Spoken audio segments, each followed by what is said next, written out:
সবাইকে সুপ্রভাত। আমরা ইতিমধ্যে সবাই জেনেছি ভারতীয় জনতা পার্টি রাজ্য এবং কেন্দ্র নেতৃত্ব জেলা নেতৃত্বের সুপারিশ অনুসারে আমাদের বহরমপুর সাংগঠনিক জেলার 7 জন প্রার্থীকেই ঘোষণা করেছে। আজকে আপনাদেরকে মূলত এই জন্যই ডেকেছি, আমাদের এই জেলার 7 জন প্রার্থী আজকে থেকেই, ইতিমধ্যে পূর্বে যারা ঘোষিত হয়েছে তারা আগে থেকেই নেমেছেন, তথাপিও আমরা সকলে সমবেতভাবে আমরা একসঙ্গে নির্বাচন যুদ্ধে তৃণমূল নামক অপশাসনকে পশ্চিমবঙ্গ থেকে উৎখাত করব, এই সংকল্প নিয়ে ময়দানে অবতীর্ণ হতে চলেছে।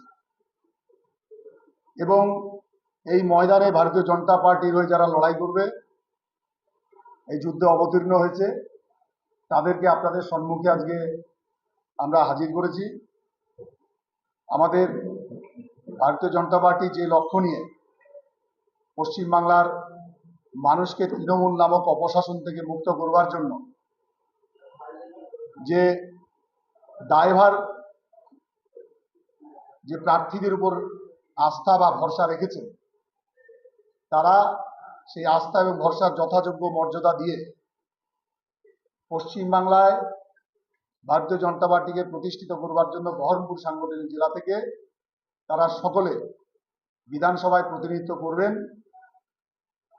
এবং এই ব্যাপারে তারা অত্যন্ত দৃঢ় সংকল্প। ভারতীয় জনতা পার্টি অত্যন্ত উজ্জীবিত, বিশেষ করে আমাদের জেলা এই কারণেই যে আমরা যাদেরকে প্রার্থী হিসেবে চেয়েছি তারা সকলেই প্রার্থী হিসাবে আমাদের সামনে উপস্থিত হয়েছে।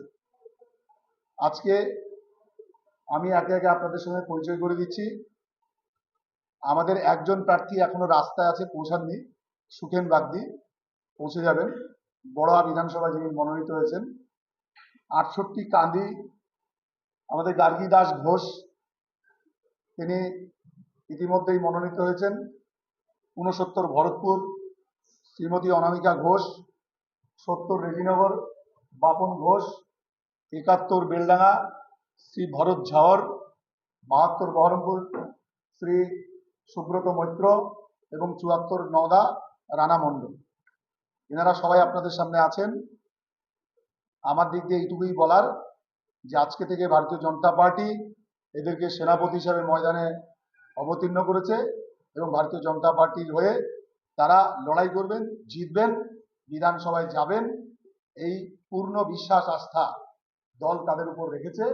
এবং আমিও জেলা সভাপতি হিসাবে অত্যন্ত খুশি যে আমাদের মনোনীত মতো, সুপারিশ মতো তারা এই জেলায় আমাদের হয়ে প্রতিদ্বন্দ্বিতা করবেন। এবার আপনাদের যদি প্রার্থীদের কাছে